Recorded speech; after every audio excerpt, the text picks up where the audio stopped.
Shabbat Shalom, you guys. We are here for our weekend reflection message. We are reading from the Oracle or Radiant Sun Oracle and the Dreaming Way Tarot.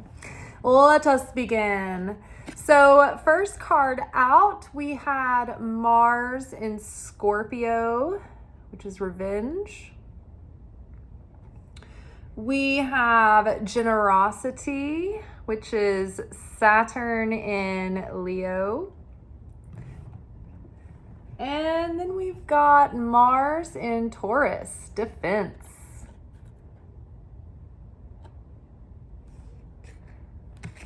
I mean, just those themes, just those words right now. Look at these images. We've got revenge. We have, the generosity, someone preaching the gospel to a crowd. And then we have defense. Everyone is fighting so hard for what they believe in the moment.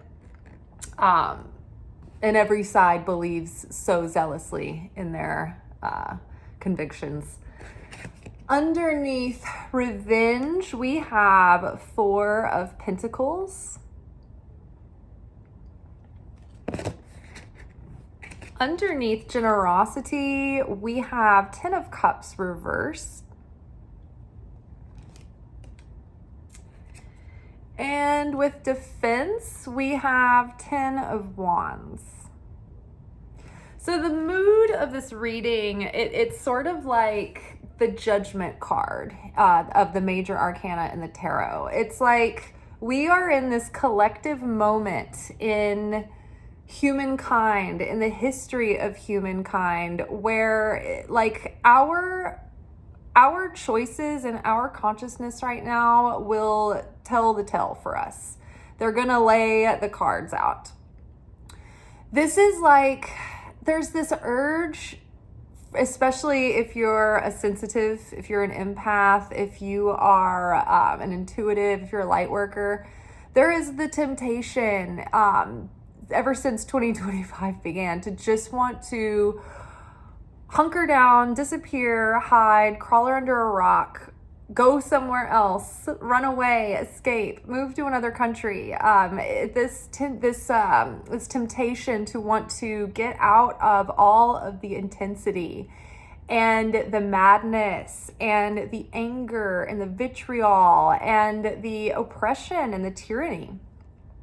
The thing is that there's nowhere to run, because even though I look at, pictures of Switzerland and I hear about social programs in Switzerland, the devil still knows where Switzerland is.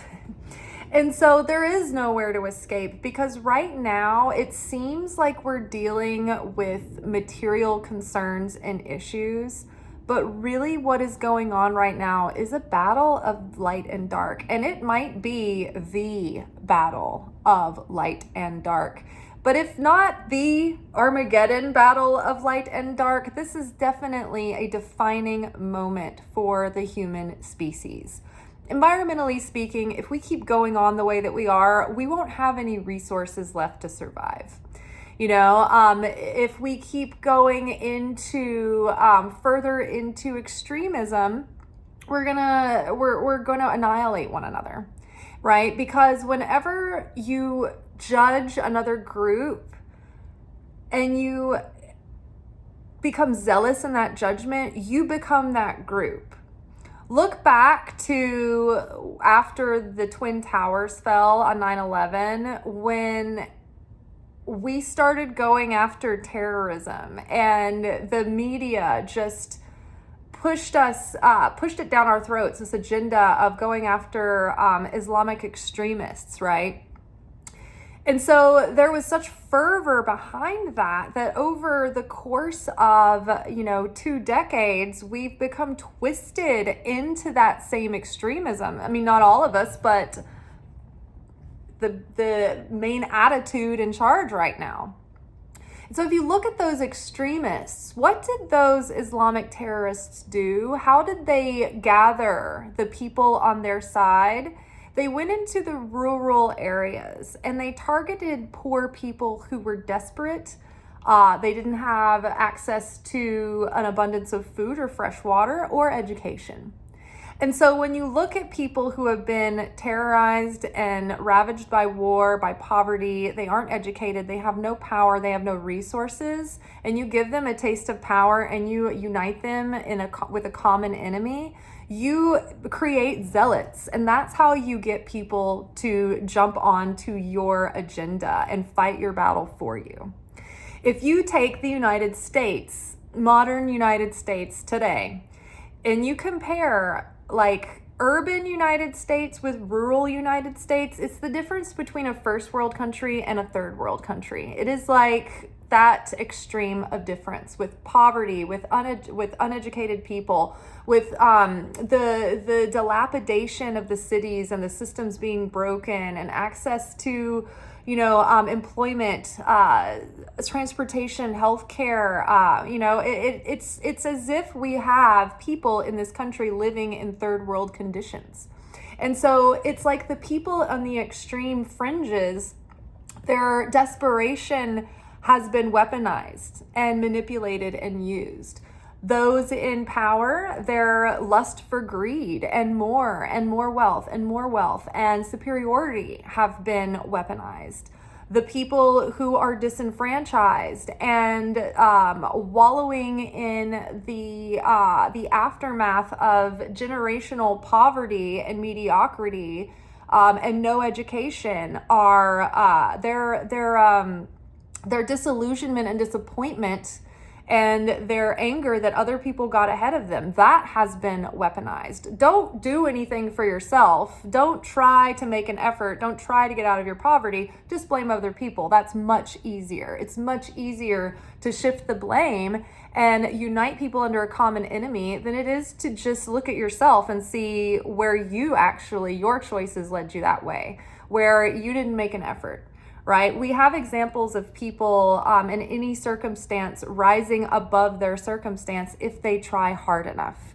And so many of the people who are angry that they didn't get the big American dream that they were promised never made an effort to get one. They just thought it was going to be handed to them on a silver platter. And they're mad at all the people who were oppressed for so long. The people that were oppressed had to work harder for what they had. And so they became more competent and more talented and smarter and got their opportunities that way. So we have this extremism in our country right now, and we cannot answer that darkness with more darkness, right? And so back to the idea that light workers, it's like, we want to avoid this, but we can't, right? This isn't a time where we can be timid and hope that stronger, more competent people take care of it. Because when the judgment day does come, we're going to stand and answer for our own soul, for our own heart, for our own growth, and for what we did during this time. Who we believed, what we bought into, what we accepted, So yes, when I am daunted and tired, I think, wow, am I willing to fight in the battle of good and evil for the sake of good? Yes, that is why we were born in this generation. If you're here, if you're watching this, more than likely, there's a call on your life to make a difference for others. And, just like somebody pointed out recently with my channel, it is a smaller audience because a lot of people that watch tarot channels, they just want to be told who's in love with them, who's cheating on who's going to leave their wife or husband, where's the money coming? It's like, give me the easy answers so that I can live on the high of some illusion that's going to come for me, right? I want you to tell me everything so I can have something to look forward to. I can have hope and I don't have to do it myself. But this channel, if you have been around for a while, you've probably noticed that we are focused on the inner work, changing ourselves to make a difference in the world and in a difference in our lives. Now, if you look at, I was just thinking about today, evangelicalism, where they have it so wrong is their obsession with wanting to change everything else. They're always focused on outside of themselves. Oh, you're the one that's sinful. You're the one that needs to change. I'm going out in the world and changing you. but none of them are ever concerned with changing their own heart and their own soul, right? So the evangelicalism, they need to turn it back inward, but unfortunately, and as my mom is now catching on, they're indignant and hypocrites, and they don't, you can tell them all day that you can show them all the scripture, they don't care. They want to find anything they can to justify their own agenda, and if it's not in the Bible, then they're like, fuck the Bible, we're going to be Christian nationalists now. So what do we do, right? The rest of the world, how do we handle this? How do we fight the good fight for good? Well, we can't do it with extremism, and if we judge those people, we run the risk of becoming the extremists that they are and being the same way, right? Because judge not, lest you be judged. If you judge someone for something, you are going to walk a mile in those shoes. So how do we handle the situation? The Mars and Scorpio card, the revenge card, talks about extreme behavior, extreme responses to things. Extremism and zealousness in general, right? With the Four of Pentacles, the reality of the situation is that the side of the darkness is coming on with all of their prejudices and all of their force and their bullying energy and their hate speech. They're trying to control and oppress because they feel out of control. They feel insignificant. So they're doing this for a desperate sense of control. The only way to remain secure and stable during this time is to take yourself out of that fighting dirty attitude, right? We can't fight fire with fire. We can't fight darkness with darkness. We have to solve this in another way, right? We have to be bold. We have to have the courage of our convictions. So instead of focusing on the nastiness and the despicable attitudes and actions that are happening right now, we need to put our focus into sharing the light, revealing the light, sharing love in this world, taking actions for the sake of good, for the sake of protecting the meek and the disenfranchised, right? Jesus said, I give you a new commandment, to love one another. And then he talks about, in the end, he and the Father will be separating the sheep from the goats. And he says, when I was hungry, you gave me something to eat. When I was thirsty, you gave me something to drink. When I was naked, you clothed me, right? And he says, what you do to the least of these, you've done to me. Did you go visit the sick person? Did you visit the person who was imprisoned? Did you leave a corner of your lot for the poor and the stranger and the widow to come gather from? You know, because what you have done to the least of these, you have also done to me. And so we've got to think about that. And so we've got to focus our energy into helping the world where we can and overcoming this darkness, outshining this darkness. When you see the reports, the groupings and the gatherings of the haters are small. They're like, it's laughable. It's like people are going behind them and like taunting them because nobody has, it's too much. It's too much of a burden. It's not worth it. Nobody, like, there aren't huge groups of people jumping in this hate, right? We are moving in another direction. So I think what's happening right now is the rage coming up in people over the fact that these white Christian nationalists are hijacking or attempting to hijack the Christian church and the Christian faith.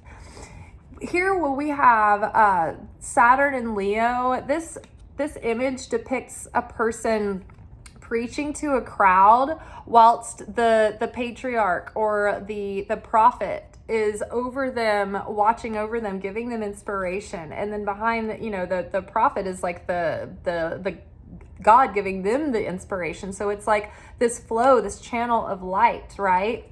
With the Ten of Cups in reverse, there's something that's very upsetting and unsettling right now, something that's causing grief and is robbing us from our peace and potential.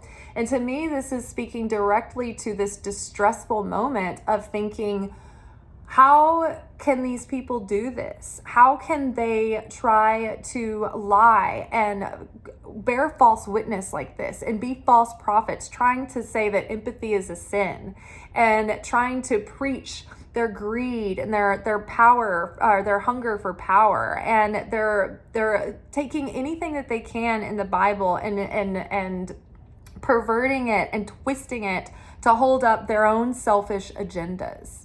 Right? I would like to see what these people feel like when no one shows them empathy ever again, or compassion or understanding. You don't want empathy? Fine, we won't give it to you, right? But we can't have that attitude because that's what they're like, right? So we have to vote against that tendency in ourselves when we're triggered like this. We have to put our anger into positive action. You know, we have to put our anger into turn that anger into passion that is fueling our positive actions. And the more love that we share, the more it will spread. And here's the thing, the extreme groups that are a lost cause, they're a small portion. But the majority of this movement are people in the middle who have been manipulated, who can't see things clearly, who are being peer pressured by those around them, who are believing in the hype, and who don't have the spiritual foundation to recognize the inherent right from wrong in the situation. And so those are the people that we need to take under our wing and share new ideas with them, share love to them, right? So many of us have parents who are on this side. Well, maybe one, parent you can reach, right? I know that was the case in my family. This whole thing, this Ten of Cups reverse, this is tearing families apart. Right? And Jesus, when Jesus came, he was like, look, I'm not here to just bring the people together and, bring peace on earth and total unity. I'm here to separate people because I need you to distinguish yourself from that.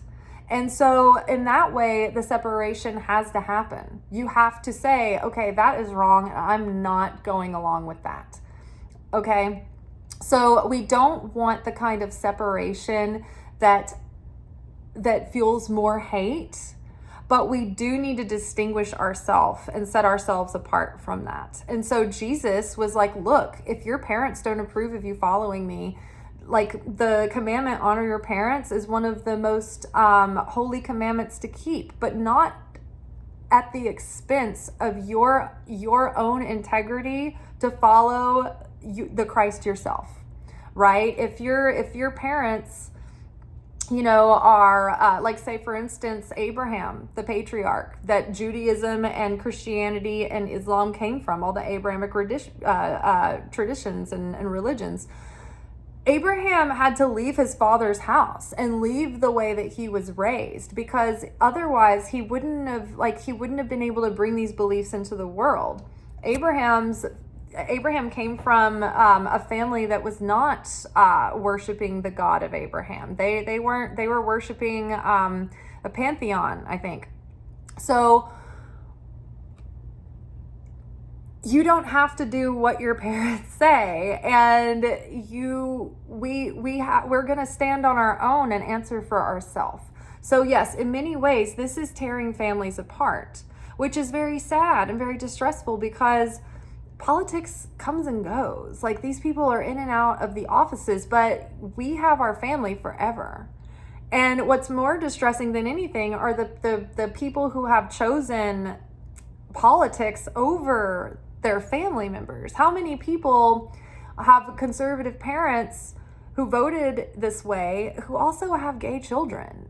I mean, and so what? They're just going to throw their gay children to the wolves? Like, what has come over these people that they worship this figure, a person, a very flawed person, over everything else. When did politics become so important to the average person? So we have this very triggering thing at the moment that is asking us, hey, people are distorting Christ's message and putting his name on it. They're blaspheming. This is heresy. And so we have to speak out. Now, having said that, we have the card here, Mars in Taurus. Now, what's interesting about this card is it talks about people who are willing to fight for what they believe in. And what I think is most interesting and most magnificent about this whole situation, even in the midst of all of this darkness, it has caused every person on earth to take a moment to consider what I believe about Christ. Do I believe his message? Do I understand his message? Do I believe in him? And even non-Christians, non-believers are coming forward and they're like, hey, wait, this far right agenda is not of Christ. And they are sitting here declaring and claiming who Christ, like the non-believers, like pagans, atheists, agnostics, like they're all sitting here going like, that is not Jesus' message. And they're literally fighting for the real Jesus. And they are going to scripture and bringing this up to people. So this, even in this horror, this is only serving to exalt God and reveal God once again to the world. It's reminding us how much we do care and how much it does mean to us when we've been distracted and consumer living and materialism and just the mundane going through the day and trying to stay alive and adult. We disconnect from our spiritual roots and our personal intimate connection with the Holy Spirit, with Jesus, with God, but that's there for us all the time. And so I think that this is a moment where it's really jolting people and reawakening their desire to go into the Bible and learn it and understand it for themselves in a deep and meaningful way. And I think that it is very exciting to see non-Christians fighting for Jesus out in social media, like taking it to the streets. Like it's pretty amazing to me. And I think that we're going to win. Obviously, when good always triumphs over evil. This card also talks about how, like in this situation, like someone will not allow something to be taken away from them. And what are we worried about right now? All of our civil rights and the human rights, basic rights being written out of bills. And these extreme conservative states are doing some really sick things right now and really disturbing things and messing with the Constitution. And so, I think that a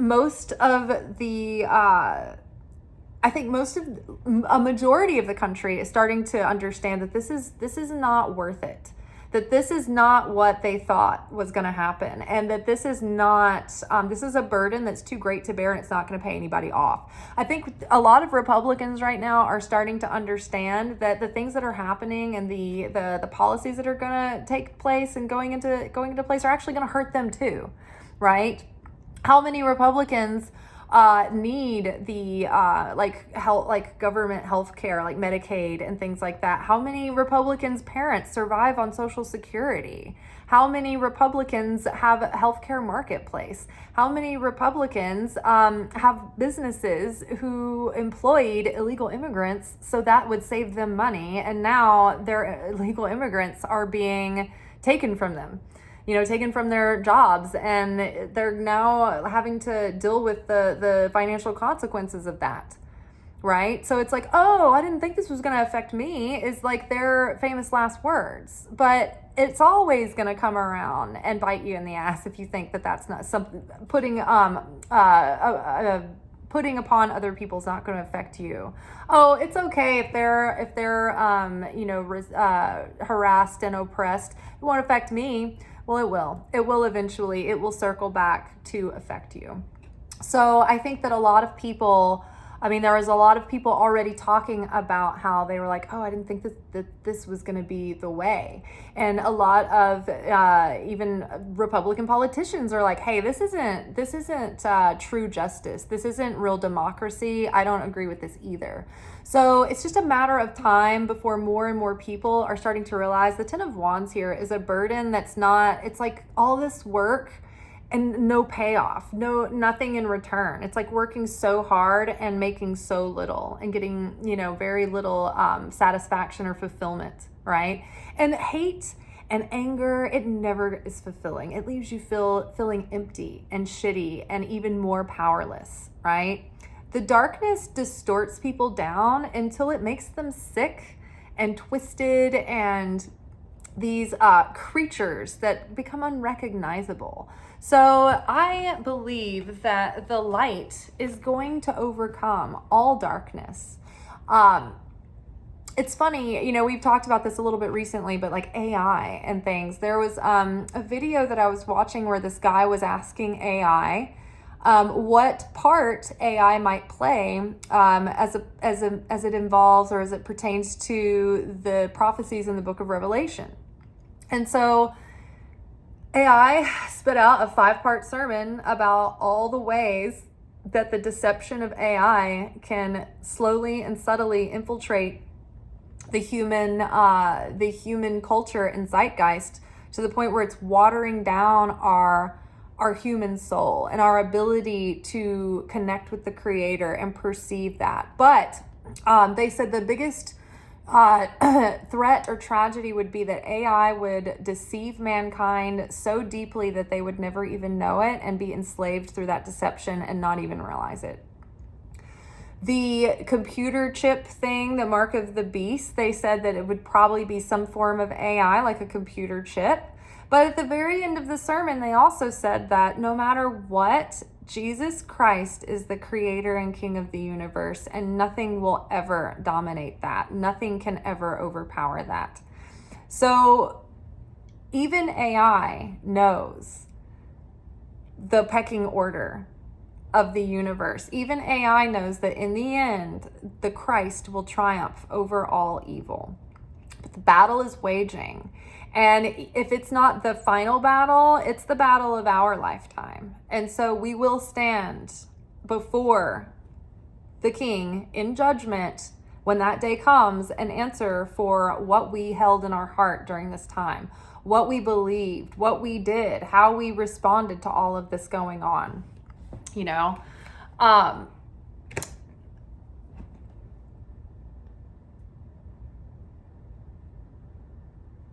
I think that it's coming down to knowing who you can help and who you can't, right? There was a story, and I told it a couple of weeks ago, but a story that was told in one of my Kabbalah classes by the Kabbalah teacher was talking about a student who had been at the Kabbalah Center and who had learned about having Shabbat dinners and Shabbat observations from going to Kabbalah class. And so they started having Shabbat gatherings in their dorm. And they would hold like a potluck dinner, and everyone would, they would share consciousness, and it was something that they started doing every week. Well, also one of the kids on campus was the son of one of the people in upper leadership of one of the white supremacist hate groups, which don't like Jewish people either. So they were like, you might not want to say this around them or keep it from them because that could put you in danger. But that kid, instead of like alienating that person or excluding them or trying to hide it from them, they actually started inviting that guy to come to the dinner every week. And yeah, it's like, I don't want to hang out with that hateful person, but that's the assignment. We've got to extend that to people because love wins. And so what happened was, after several weeks of inviting this guy to this group dinner, he finally came. And he came every week after that.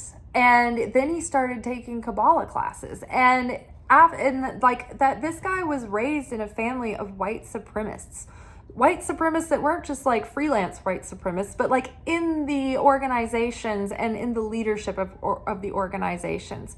And that person overcame the darkness that they were brought up in. And that reveals so much light in the upper realms. It actually lifts up the glory of God. The scripture talks about how, and it's commented on in the Zohar, that if you lead an already saved person further into the light, it's not that big of a deal. If you're a person who's had, a pretty straightforward go of it, and you've always been on the side of good, and you've always been a believer, then that's great. It's not a knock on you. But when someone can impact a person who's been in darkness and bring them into the light, the upper realms celebrate, and it actually empowers and gives more strength and more power to the upper realms. It makes a huge difference. So those are the absolute most important assignments, and yet they are the most undesirable assignments. But slowly but surely, being the light and sharing the light and focusing our actions, right? Our civil actions on what we can do that builds, that protects what we have, that protects each other, that lifts one another up, that creates more love and unity in the world, then we need to focus our energy into that, whilst trying to extend our love and friendship to those who are lost to the darkness. Because what has driven them to that darkness is a desperate need for control. They feel insignificant. They feel disempowered. They feel excluded. They feel terrified. They feel their wounded child within going desperate, trying to do something that will give them a sense of empowerment and validation, but they're going at it in all the wrong ways, and they have been lured in and tempted in by the ways of the devil and the opponent, and they have been fooled and trapped. And that whole thing in Revelations about in the end times, people will be so confused because the Antichrist will confuse people, and he will make people think that what is good is bad and what is bad is good. And so that's why all of these evangelicals think that Trump is like the chosen one. Because they're like, well, what's good? What seems good is going to be bad, and what seems bad is going to be good at the end. And it's like, oh my God, this is like, they can't see what's right in front of them.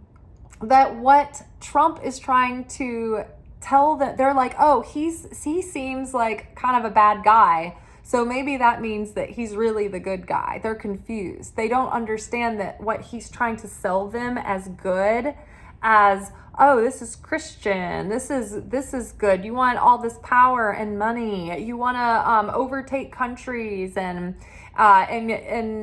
be cruel to the disenfranchised and the disabled, right? And they're like, oh, okay, they're buying it. They're confused by that prophecy. They can't tune into their own conscience anymore. It's like, so I believe that's where their confusion is coming in.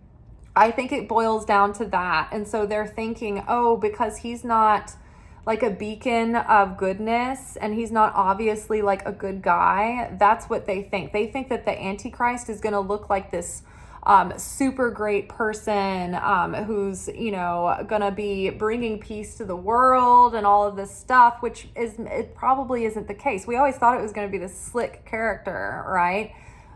But it's not. It's this goon who's making people believe that all of this horror and sin and garbage is good, and they're going along with it.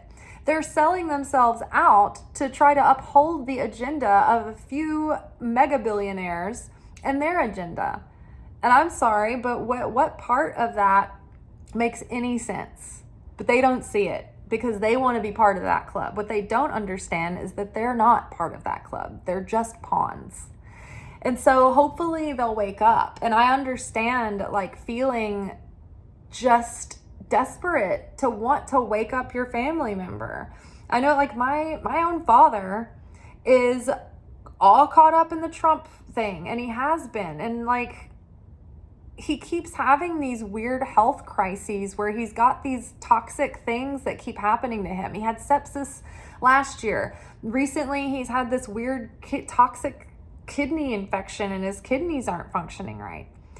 And I'm like, all your life, you have pointed out to everyone the symbolic relevance of their ailments and their negativity and their chaos in their life. But he's never seen it in himself. It's always an outward projection. And so he can't see that his toxic environment has created toxicity in his own self. You know, they called me this week to come over and pray for him. And I couldn't because I was getting ready for work and had to go to work and all that. But there was a part of me that just wanted to say, you know, the nasty part of me wanted to be like, you made your bed, lay in it. Like what, you want me to come and pray for you, your Jew daughter? You want me to come pray for you in Hebrew while you exalt the fucking Nazis? I don't think so. This is what you get. Sorry, I'm not available. But I checked myself. And I was like, you know what? My prayers for my father are going to be more powerful than anyone else's because I have to put myself aside and love him through his darkness. And so I called him and I prayed for him over the phone, and I prayed that God would heal him, and I prayed over his mindset and his heart and his soul, and I prayed for him as a little boy. And I can tell it took him by surprise and took him aback because, you know, once the prayer was over, he was kind of in a rush to get off the phone, but I could tell he was crying. And so I hope that it made an impact on him. I don't know if it did, but I hope that it will get in because he's just so evangelical. And the thing is that their zealousness has been used against them to manipulate them and weaponize them. And it has been a plan that has been put into place since the Reagan era. Before the Reagan era, there were no evangelicals. There were like modest Christian people who went to church and did good things. I know because I have all of these Christian like story Bible books and things from like the 1940s, and it was like, Jesus is gentle, Jesus is kind, God is good. It was all of the meekness and the modest, humble Christian values. It wasn't all of this power-hungry, machine gun Jesus, corporate Jesus BS.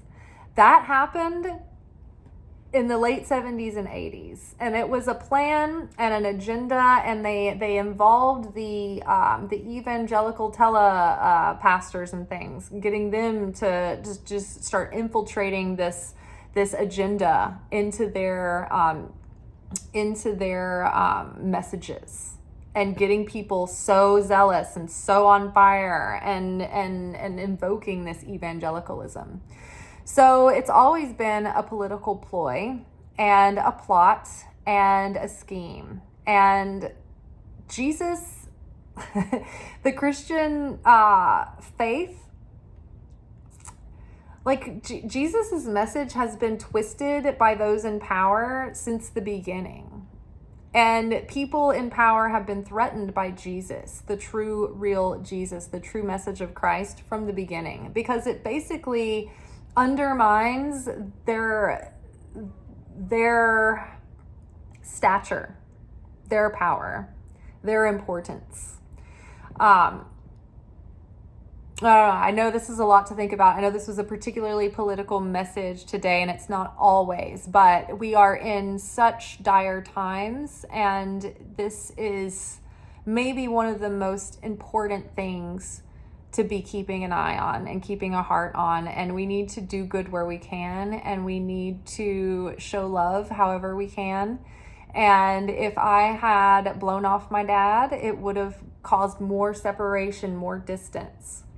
You know, he would have said, the liberal ideas are tearing us apart. You know what I mean? So instead, don't be the way that they think that you're going to be, right? Try to open your heart to the person that has been manipulated and confused and fooled by the agenda. And maybe we can reach them. Maybe we won't. Now, what we are not going to do is pretend like we agree with them. We're not going to coddle them. We're not going to make them think that what they're doing is okay. We're going to resist, and we're going to resist, and we're going to resist. But we're going to do it in such a way that puts more beauty and more love in the world.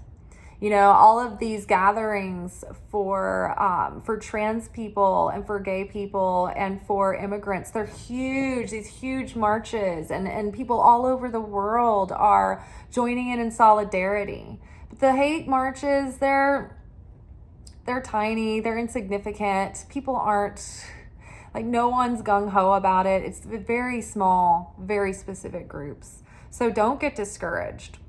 Don't be afraid. Keep declaring God's goodness. Keep praying for the world. Keep praying and asking how you can be a unique channel of light during this time. And God will use you. All right, y'all. So much love. And I will see you guys tomorrow for our Secret Teachings of Jesus, one of my favorite episodes of the week, where we get into the Gnostic Gospels. Until then, peace be with you. Ciao.